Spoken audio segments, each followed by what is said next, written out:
barong-barong. Ang mga kasakala mo sa pambot. May pambot amo din na ano. Bikuin niyo pag ito pamalay to. Nandito.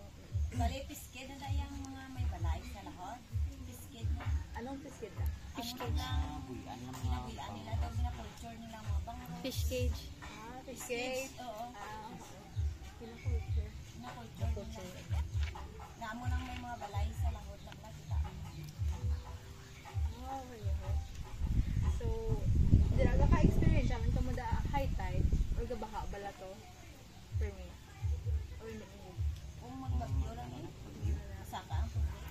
Pero wait lang, ano to pala ang mga kahoy-kahoy? Ito pala, kita? Ay, mangrove yun na to? Wala ka dyan sila. Mangrove na sa tawa. Hindi, ang sa nakita nyo, na obserbahan nyo pala, ano ang benepisyo sa mangrove sa